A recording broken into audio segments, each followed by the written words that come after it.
welcome to the Emotional Balance Sheet Podcast, your guide to help you manage life, money, and multiples.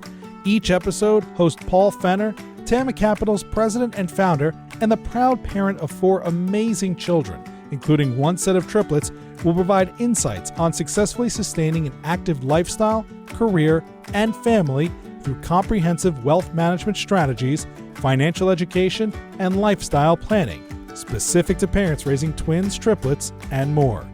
Learn more, subscribe to the show, or connect with Paul at tamacapital.com. This podcast is for informational purposes only and should not be relied upon for investment decisions. Clients of TAMA may retain positions in the securities discussed in this podcast. You may save for years to help pay for your kids to go to college. But what happens when they get there? Will they have the skills to succeed or know where to find the right resources to help them figure out this new life transition? Nicole Martinez has spent her entire career in academia helping prepare kids to have a successful college career. Nicole currently works in the exploratory advising office at Purdue University Northwest. Additionally, Nicole has taught strategies for academic success in career and professional development courses that help kids develop the skills they need to succeed, such as how to study, time management, and test taking. Throughout our conversation, Nicole provides direct tactic and strategies for both students and parents on how to navigate this new life transition. Parents need to continue paying attention to their kids' work throughout college. It's essential for parents to get proxy rights to access student files, which are especially critical when it comes to the mental health aspects of their children.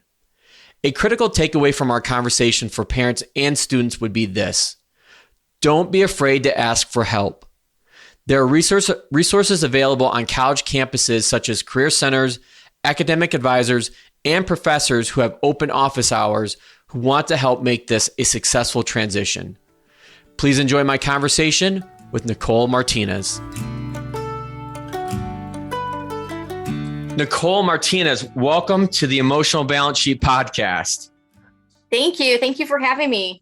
I have been really excited about having this conversation with you because we are going to talk about one of the things that I get most asked about or asked often about. And considering that I have a set of, 11-year-old triplets and a 9-year-old, so they're not quite college age yet, but college is always a hot topic when it comes to the world that I live in, which is with wealth planning. So I've been really excited about having you on and having this conversation. Well, great. Well, I'm excited to share my insight. So I think the best place to start is to give our audience a little bit of background about who you are, and then kind of walk us through specifically what you do in the field of higher education at Purdue. Sure. So my background initially started in, so the work that I do is I work in advising. So I work with a lot of students who are undecided about a major. So I start there because when I first went off to college, I wanted to be an elementary ed major. And then I had a work study experience where I worked at an alternative ed high school and really enjoyed the interactions that I had with the high school students there. Even though I was doing an after school program for elementary ed students, I decided to switch my major to high school, to secondary ed. And from there, I did my student teaching, graduated. And while I was in college, I also worked as a student ambassador, giving campus tours and worked in the admission office. And that led to my first professional job after graduation, actually, which was working in undergraduate admission. And that was supposed to be a temporary thing and led to 13 and a half years later, because I just continued to love what I did was working with families and students through that whole college application and search process, explaining to them about financial aid and scholarships and loans and grants. That's the part that I really loved because I'm a first generation college graduate. And a lot of that information I was not aware of and I didn't really fully understand when I went off to college or when I did my own search. And Almost 2 years ago, I decided to switch to the other side of the house and work with students after enrollment. While I worked in admission at Valpo, I had the opportunity to teach a first-year seminar course called Strategies for Academic Success. And it's a course that teaches students all of the skills that we assume that students entering college already come equipped with. Things like study skills, time management, test-taking strategies, note-taking. And students would often say on student panels at, admission days when parents would ask, what's the one piece of advice you have for my son or daughter? And they would say time management, studying. I had to learn how to study when I got to college. And so that course led to me teaching a graduate course as well called Career and Professional Development. And those teaching experiences led me to my current job because I wanted to switch to the other side and work more closely with students after they enrolled. I helped students gain access to college. Now I wanted to see them more fully on the other side of what their college transition looked like. In my graduate and postgraduate studies, I'm really passionate about student retention, student persistence, and degree completion. And so that's why I really wanted to switch hats and work full-time with academic affairs. And so currently I am a lecturer and career advisor, academic advisor for students who are exploratory. And exploratory means that they are undeclared as far as a major goes or undecided. And a lot of universities have switched to calling those students exploratory because it sounds a little bit more, positive than saying I have no idea what I want to do with my life or what major I want to do. So, So in addition to my advising, I teach a first-year seminar course specifically for students who are exploring majors. So that's a little bit about me. Well, there's a lot to unpack there, and we're going to start diving into those details. It's interesting that you brought up this whole study skill, time management, test taking ability, because one of the very first guests I had on the show years ago was a woman by the name of Sandy Hottie, and as most people know, I'm based here in Metro Detroit, and she taught in one of the larger local high school districts. And that was one thing that she struggled with. She taught honors classes, AP classes. That she was really struggling with was her ability to help teach these skills to her students because the district itself wasn't promoting these things. So she ended up taking an early retirement and created her own company where that's what she does. She works with kids and trying to get them prepped for college, kind of maybe along the same lines that you were talking about in your admissions role. And then obviously this class that you taught. So I'll definitely want to go down that road right now, because even though my triplets are fifth grade now, they'll be in middle school, sixth grade next year. That is the one thing that I'm very concerned about at an early age for them is how do they develop these skills? Because, in a lot of elementary schools today, they don't assign homework. So how do the kids ever get prepared for that transition from elementary school to high school, and then from high school to college? And then, then once you're in college, it's like, it's a whole new world. Right. Yeah, that's usually the first question I ask when we talk about study skills in my classes that I've taught. I ask students, when did you first learn how to study, or how do you study? And a lot of times they can't recall when they were taught how to study. It's maybe they make flashcards, or, they just go back and they highlight, and they don't know how to properly highlight either. And my husband teaches fifth grade, and I've asked him that same question. I said, do you teach your students how to study? And he's like, no, I don't actually. So we've had conversations around that as well.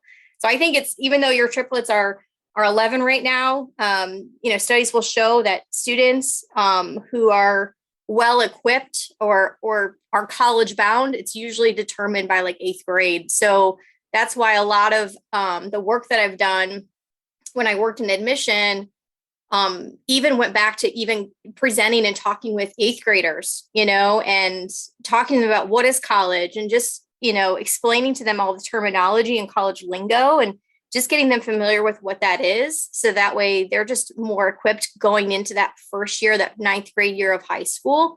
So I had a lot of teachers who would reach out to me in the area, principals who would ask me to come and speak with their entire eighth grade classes, which is fun because some of those are really big middle schools.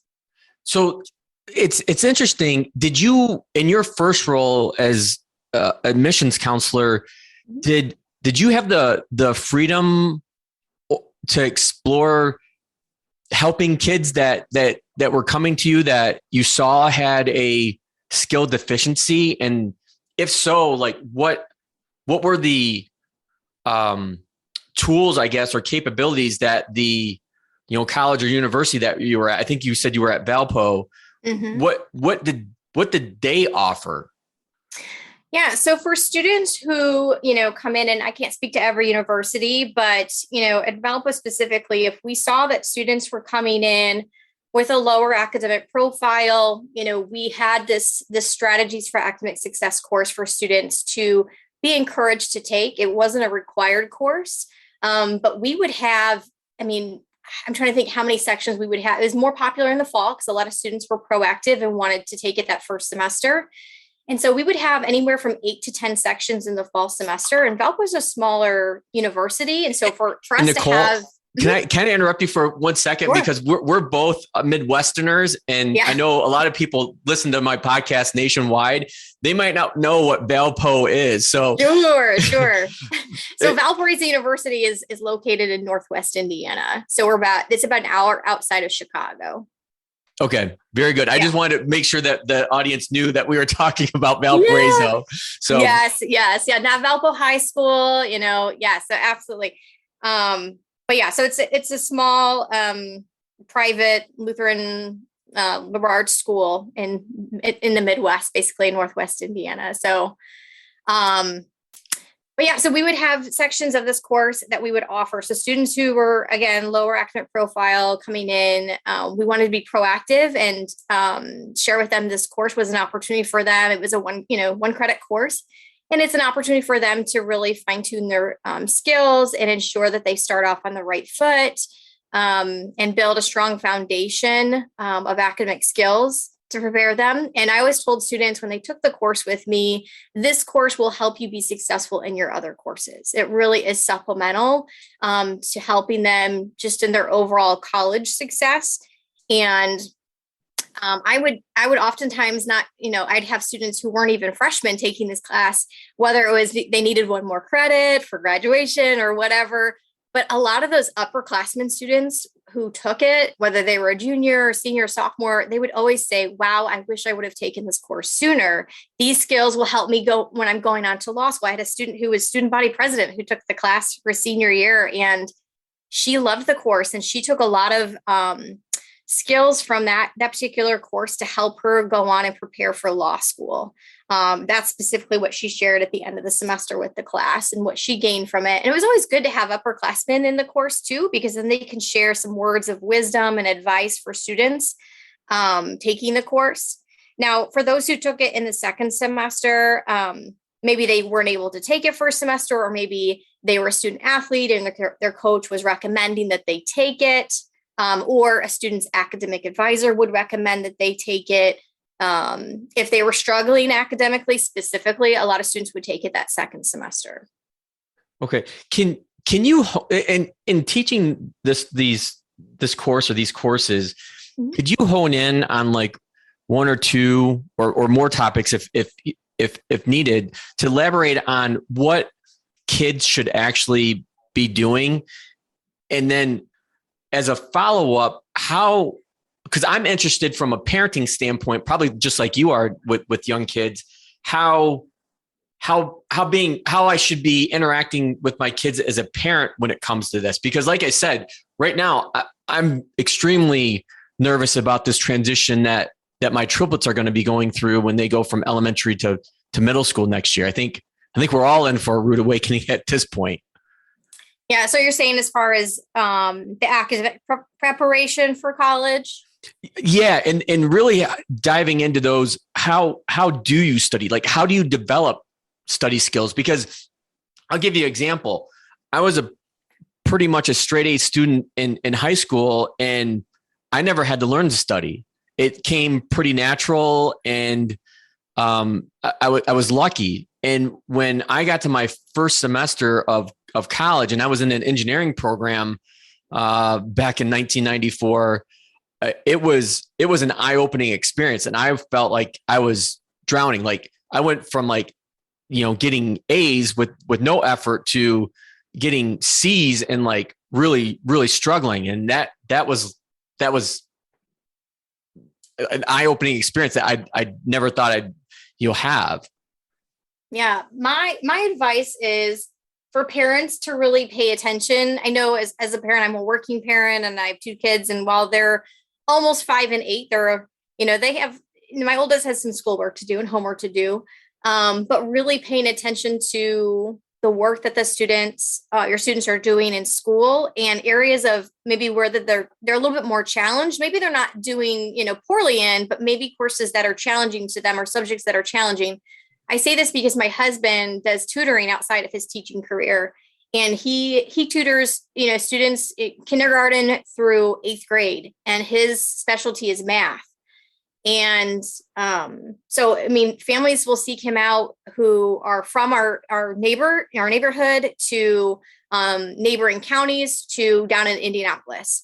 And so for parents to really invest in tutoring services, if you have something like that, and if you're not sure where to start, a parent simply asked my husband, my student, he teaches 5th grade, came to my husband and said he could really use some tutoring. Do you do any tutoring? And so that's kind of how it started. My husband started tutoring some of his own students after school. And that has really helped students go on to like the next grade level. A lot of teachers are trying to fit so much into a day's, classroom and coursework. It's hard to get everything. And I think that allows students to tap into because he individualizes his tutoring sessions. It's per whatever subject or areas of, challenge or struggle for that particular student. So that way they can be successful. He knows what's needed in that next grade level. So I would say for parents to tap into,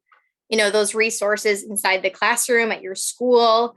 I have had some parents reach out to me when I worked at Valpo who would say, do you have any college students who are willing to tutor? I was just going to ask you that.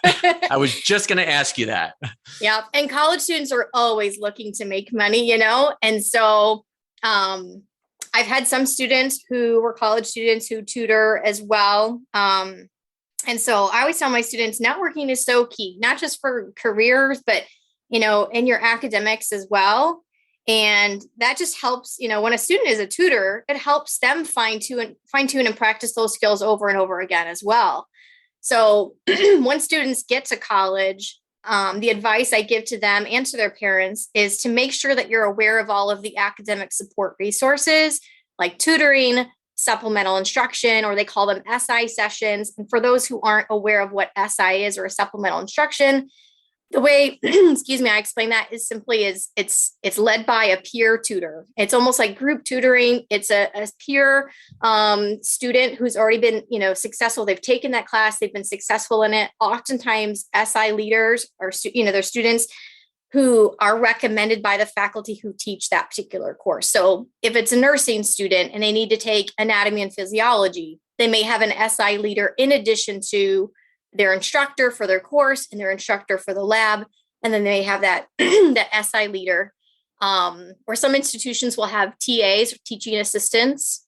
These, again, are peer students who've been successful in the class who can give you some additional insight as far as what to expect on an exam. And that's another thing when students are coming to me and when we talk about study skills, I tell them to seek out tutoring because sometimes a peer-to-peer interaction, that peer can explain it in a way that maybe the faculty member didn't, in terminology that makes sense from one peer to another.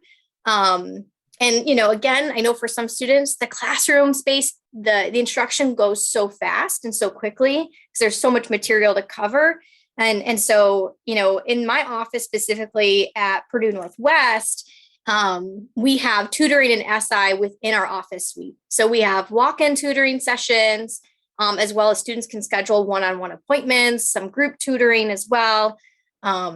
So those are some resources as far as like getting started. It's just really paying attention and talking to the teachers. I know, like, when we go to parent-teacher conferences, my background is not elementary ed. So my husband is usually the one talking to my son's teacher and explaining to me because it sounds like a foreign language to me. Whereas, like, when we talk about college stuff, he's like, okay, that's your space. You understand that more than I do. And so that's my advice, is really to tap into the teacher, what's available, and paying attention to your students' own struggles within their academic space.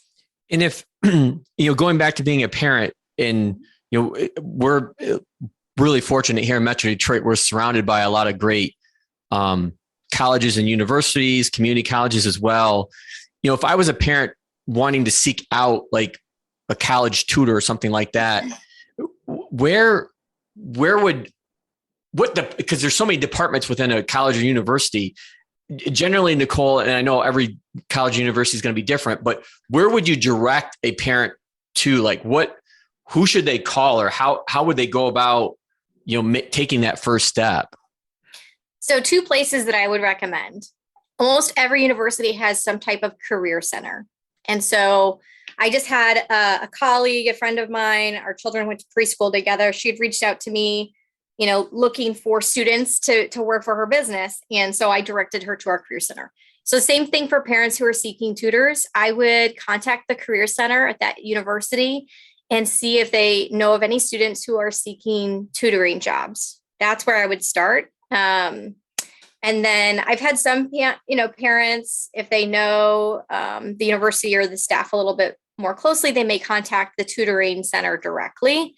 And so the tutoring center might be every title of that office may be called something different. They may call it the Academic Success Center. But if you ask for tutoring, that's usually the key word that you're wanting to seek out. I've even had some students who, high school students who tutor younger students as well. So if you know of any of like your neighbor kids who are in high school, who are, doing really well in a specific subject that maybe your 5th grader is struggling in, you could always tap into some of the local high school students as well. Okay. And so I guess where I'd like to pivot now is kind of back to that first year of college, and, that transition that you made from being, getting people in the door to now helping kids once they're, in their first year. What have you seen? Because whether you have the study skills, time management skills, test taking abilities, even if you have all that transition to that first year of college, especially, if you're going someplace far away, can be really daunting experience. Talk to us about how you work with kids during that first year of college. Yeah. So at Purdue Northwest, our advising model is what we call appreciative advising. And what that means is really developing a relationship with students beyond it being a transactional relationship. And for some students, they don't know what an academic advisor is or what that purpose, what that person's purpose is in their life. And so I always make sure, just like when I worked in admission, students and parents would enter my office and say, so who are you? And, what are you exactly? And so for what I do in my role now is I just let the student know I'm here to partner with you to make sure that you are exploring the majors that, tap into your goals, your values, your interests. And so academic advisors are really there to partner with the student, and they're the person behind the scenes that is doing regular check-ins with your student, whether it's progress reports, midterm grades, any miscellaneous questions or things that, come up throughout the semester. I had a couple students earlier this week just stop by my office needing help with they didn't know where the exam was for their class that day. They didn't get the information from the professor, so they were panicking. So really, I'm having to like do those critical thinking skills and things on the spot. I had another student who was just having a stressful week. And so my job is really to create that safe space for those students to know that if my door's open, you're welcome to come in with any like questions or concerns or maybe burdens that you have on your heart that day that you want to just, for that second student, she just needed a moment to kind of vent a little bit so that way she could go on with her day. So it's much more than just academics. It's very personal, emotional. Yes, absolutely. I had someone when I worked in admission, it was at a conference, and I love the way that she described, our role, not just only, people working in admission, but this really taps into like, faculty and advisors or anything. We're the people who, it's like when you're on a basketball team, not everybody can be the point guard. Not everybody can be the one making the buckets, right? And so my job as an advisor is I'm helping the student score that bucket or make that shot, whatever. So I'm not going to be the one that's going to be the brain surgeon or the lawyer. I get to assist. So I'm the assist on the team, helping that student reach their goals. And so that's what I mean by partnering with them, to be part of their success and that's like the best part of my job is just seeing the light bulbs go off and making that transformational impact on a student's life rather than it's more transformational as opposed to that transactional. And just kind of being their person, so that way they can really stand on their own while they're in college.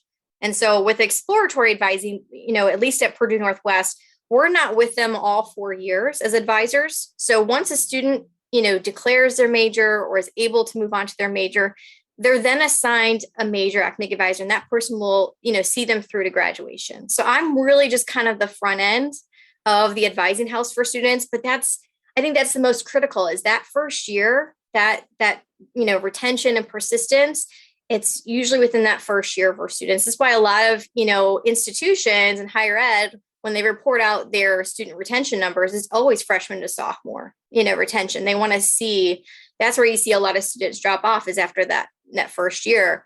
And so I love that challenge of knowing that I'm going to be able to make that impact to help a student succeed, not just succeed in their first year, but persist and move on to their sophomore year as well. So it really is about building those relationships, having regular check-ins with students. I'm lucky enough that I have a small enough caseload in my advising that I'm not advising like 500 students. So I really can get to know my students by their name and not just, oh, who are you? What are we talking about again today? So I think that's something that students pick up on is when you remember their name. So. Yeah. It makes me think of this. I hadn't written down this question, but in hearing you talk about this, my question is, this is something, let me first start with probably a statement, then the question, but from a parent standpoint, I don't think that anybody is really thinking about when they're looking at colleges, talking to somebody in the career service department or how academic advising works or how tutoring works or any of those facilities or faculties that are available to them. And I think that's probably a big miss on parents' part when they're looking at parents and kids, when they're looking at deciding what school to go to. Mm-hmm. Yeah, absolutely. So, I mean, when I worked in admission and even when I talk to students now, when they're thinking about graduate school, I tell them you should definitely visit. And when you visit, obviously you may have a campus tour. It's usually led by a student, at that institution, but also seek out a faculty meeting or an academic advisor meeting. So that way you can learn more about the major that you're interested in or the careers that you're interested in. Advisors, like I said, know a lot more of that back of the house stuff. They know transfer credits as well, and how, if you're taking dual credits or AP courses, how are those scores going to translate? How are those credits going to translate at that institution? I feel like that's a big miss as well. I would get phone calls all the time from students when I worked in admission, or parents or high school counselors saying, Johnny wants to take, this AP course or this dual credit course. What are your thoughts? And my thing was always, if the student's, a strong academic student, then absolutely. But if it's going to hurt their GPA in any way for chances of admission, that's where I feel like sometimes people, they just think, oh, if I take this dual credit or if I take this AP course, I'm going to have higher chances of admission. And for some institutions, maybe, but really they're looking at that GPA as well. So that's something I always recommend students to consider. But yeah, the transfer credits, I work with a lot of transfer students too, and just being aware of, like, if you want to go a year or two at this institution, then transfer to this other institution, make sure you see how the dotted line connects from one to the other. So again, academic advisors would know that. Okay. So if a student comes to you and they know, or potentially know, that they're going to, transfer in a couple of years to some other institution, do you start working with them and potentially the other institution that they may want to go to next? Is that? Yeah. So I get that question all the time, because I'm basically like a satellite campus of Purdue. And so we get a lot of students who want to go on to West Lafayette, which is the main campus for Purdue. And my job, I always remind them, is to help them at, Purdue Northwest first and foremost. But I see it as also, for me to do my due diligence for a student is to show them the resources and how to navigate those resources, such as a transfer equivalency database. Every institution has some kind of equivalency program or system. So they don't really need me, but I can show them how to use it.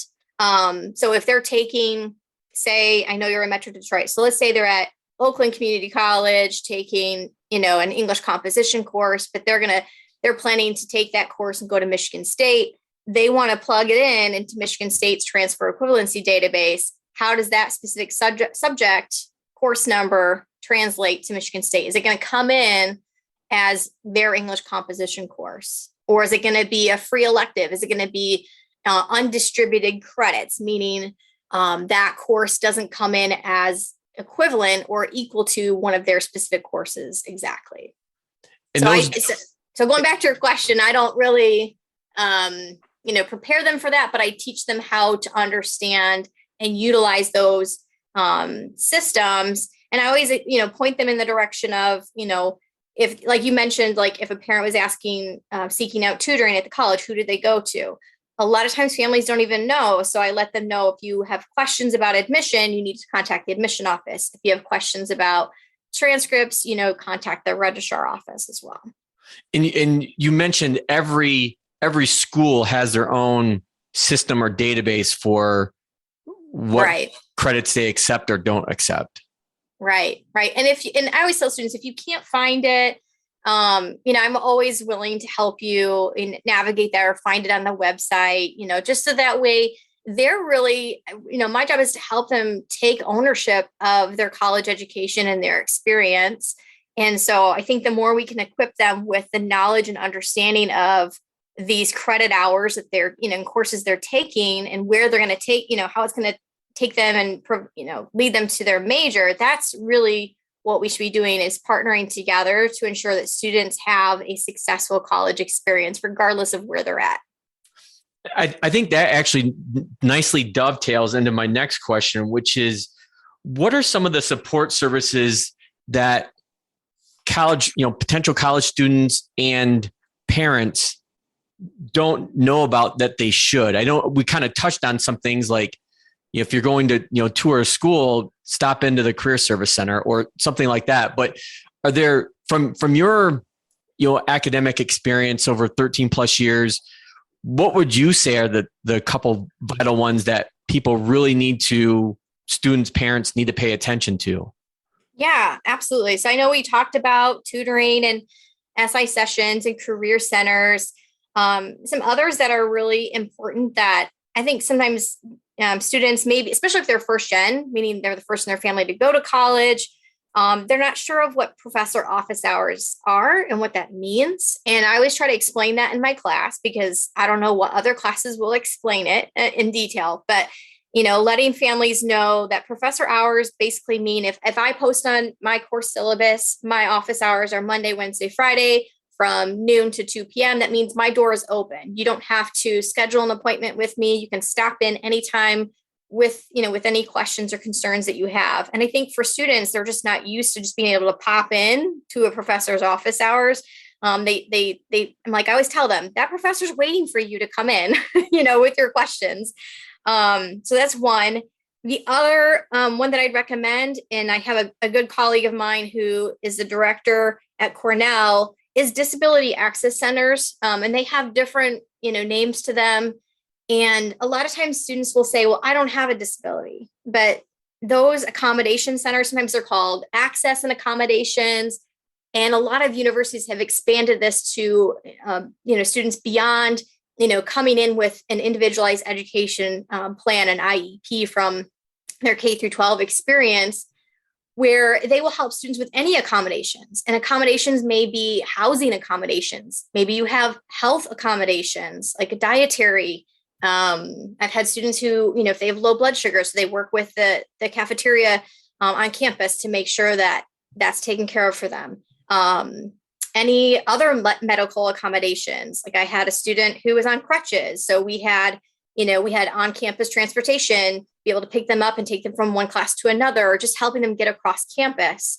But I mean, there's so many more accommodations beyond just what I think we're familiar with in the K through 12 system, which is like maybe ADD, autism, ADHD, more than just what we think we're used to. So that's one that I always recommend students explore.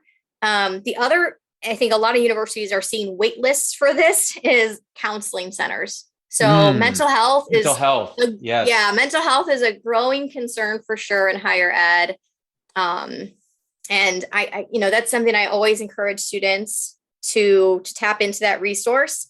As an academic advisor, I can speak to my role specifically. If I have a conversation with a student where I feel that I need to refer them to our Dean of Students office, I can put in basically a referral or a concern, report concern to the Dean of Students office. So a lot of times students and parents they'll hear Dean of Students and they assume it's kind of like a principal's office, mindset. And I remind them that the Dean of Students is there to help advocate and support them and get them any additional assistance that they need beyond their office. So a lot of times if I have a conversation with a student, I'll let the student know that I'm recommending that he or she reach out to the Dean of Students office about X, Y, or Z that we talk about, and let them know that I'm going to refer them. And what that means is I'm going to fill out a student of concern report. And it may be, maybe the student shared that they're not, they haven't been eating at home, or they seem depressed or something like that. I can do a student of concern report. Does that information, Nicole, get back to the parents? Like, are you obligated to report that back to the parents, or because they are of age now or over, 18, HIPAA comes in and you can't tell the parents about things like that? Oh, it's a good question. That I'm glad that you brought that up. So students, once they reach the age of 18 and they enroll in, college, they're protected by FERPA law. And so at Purdue Northwest, we have proxy access is what we call it. And every institution calls it something different. But I always let students and families know if, Johnny wants, his parents or his guardians to have access to any of his information at the institution, he needs to give them proxy access. So if Johnny's, family calls me and I can look them up and see that they have proxy access for academic record information, that's where I can disclose that information. So students are protected by that FERPA law. That's a higher ed thing.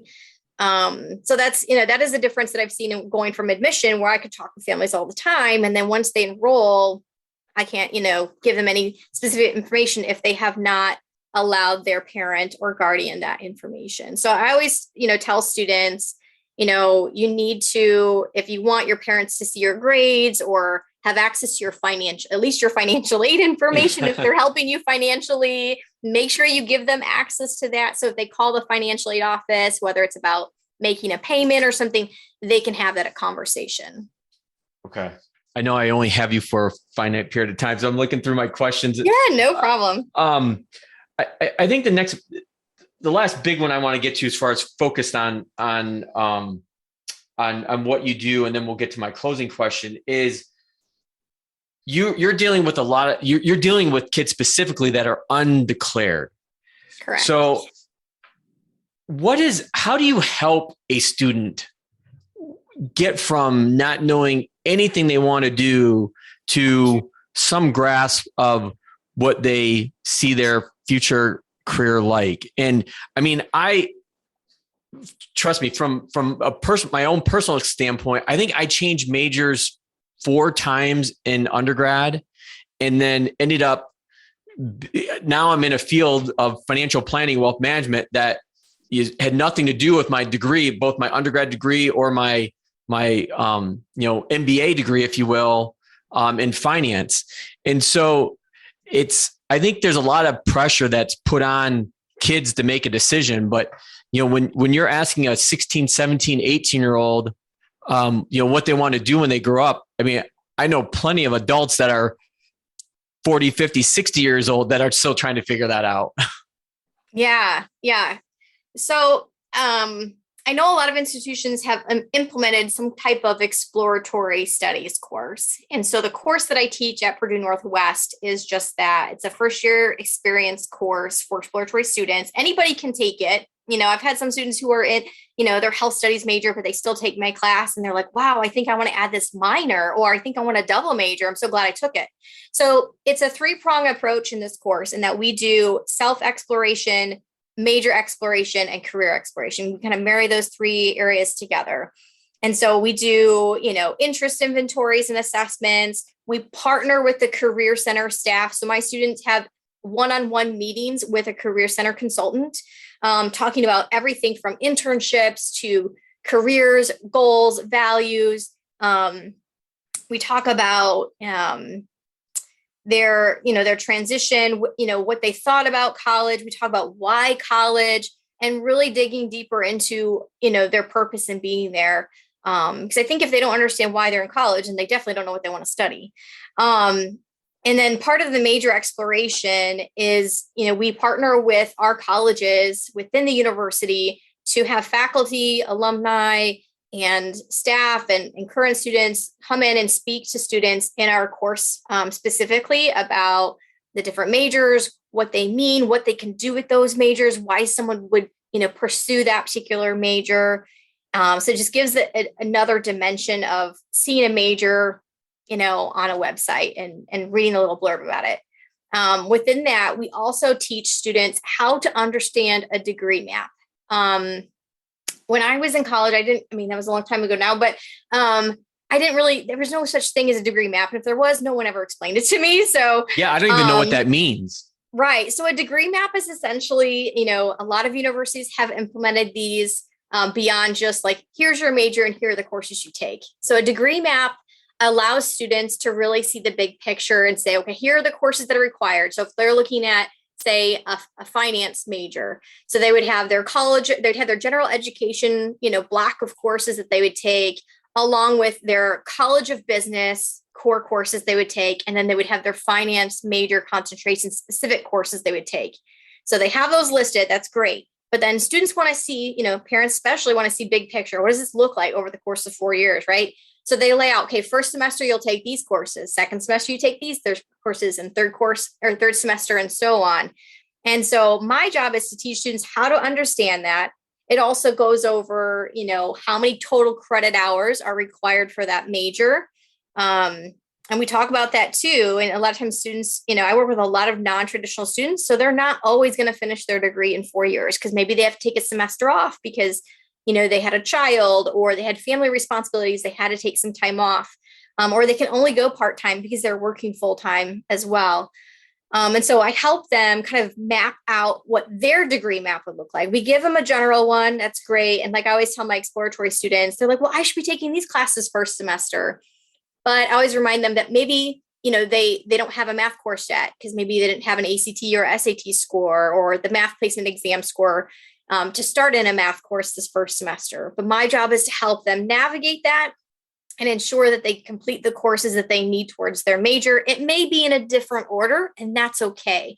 A degree map is just to kind of give you an idea of where your courses should go, what order they should go in. But a lot of them are like puzzle pieces. They can be moved around to different semesters. And so it just kind of, I remember when I was in college, people talked about the bingo sheet, and I never understood the bingo sheet. They're like, oh, you would take, cross off this on your sheet. You've completed this requirement. I'm like, okay. I was one of those students, again, first gen. I just showed up to my faculty advisor's office and said, what courses do I take next? And so she told me, and I just signed up for them. So I didn't really understand what I was doing or why I was doing it. And then part of that class, when we talk about major exploration, is we have students look at two different majors. So maybe they're looking at health studies major and a biology major. And we have them map out their 4-year plan. So, and what I mean by that is, let's say student A comes in with dual credits, because a lot of high school students enter college now with dual credits or college credits from their AP exam scores. So that really can kind of give them a head start on their college experience, which is great. And so we kind of show like, okay, you have credit for this. So that means you can move on to this next course. And so it helps them see what their 4-year plan or their degree map would look like for themselves in 2 different majors. And the reason why we do 2 different majors, so students can see like where they catch up within their major, because maybe they're behind in math and science. If it's a math and science major that they're looking at, where do they catch up in their degree? And we show them that they can, because I think a lot of times the pressure when students are not sure of what they want to study, they feel like they're not going to finish in time, right? There's always that race to the finish line. And I know parents would always stress that to me, but if Johnny doesn't know what he wants to study, he's not going to finish in time. And in time can mean something different to everybody. A lot of higher institutions report out 6-year graduation rates as opposed to 4-year graduation rates, because again, we're working with a different population of students now, a different generation of students where, they have a lot of different interests, are very multi-passionate. So, or they're really undecided, and that's okay. And then the third part is that career exploration part. And again, like I said, we partner with the Career Center. They choose a specific career to do their research paper on, and tapping into other resources outside of the university. We use Occupational Outlook Handbook. It's a website that they can look at that also connects to like our ONET interest profiler assessment that we have students do in the course. We use a system called Handshake. I know a lot of universities in the Career Center have Handshake. So my alma mater, Adrian College, has that. Yeah, it's a great system. And so we teach them how to set up their Handshake account, what it means, what it looks like. That's also how they schedule their one-on-one meeting with the Career Center consultant. So how I help them in discovering their major is asking a lot of questions. Outside of just them taking this course. Sometimes students will take the course and they're still stuck and they're like, I still have no idea what I'm a major in. So then I ask them, well, what majors do you know, or what subject areas do you know that you are not interested in? So if we can start crossing some off, that helps narrow the list down a little bit more.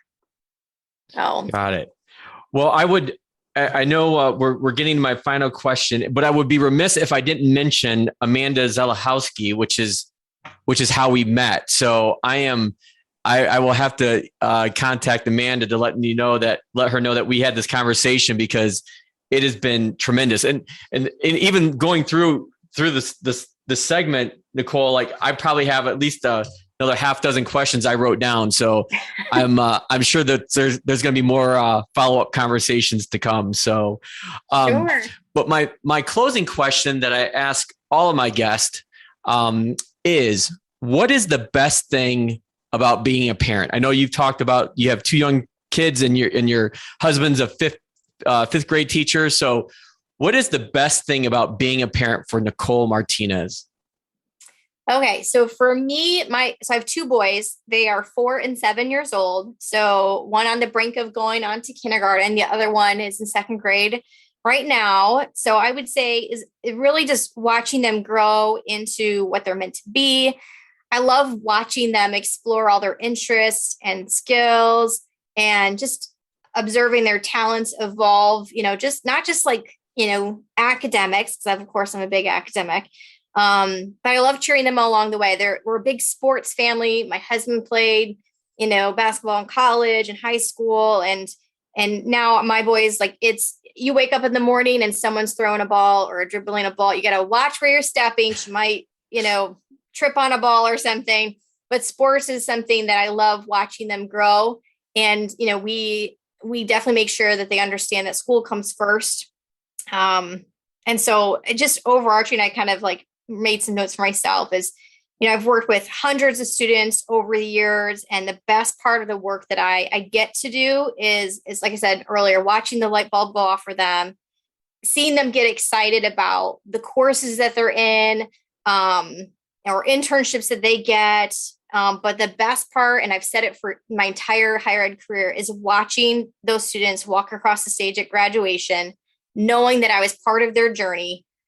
Like even now, even if it were just for like a minute or just part of their journey, and just being able to walk alongside them is the best part, especially like these exploratory students. And I obviously have a heart for like those first gen students. When I'm with them at the most vulnerable part of their college experience and their journey, I know that I got to help them prepare for that day, that graduation day. So, and I think my boys, the best part of being a parent is exposing them to the whole college thing. And so they've grown up on both college campuses now, and just seeing the work that mommy and daddy get to do, even like during the pandemic, seeing us on Zoom and teaching our own classes.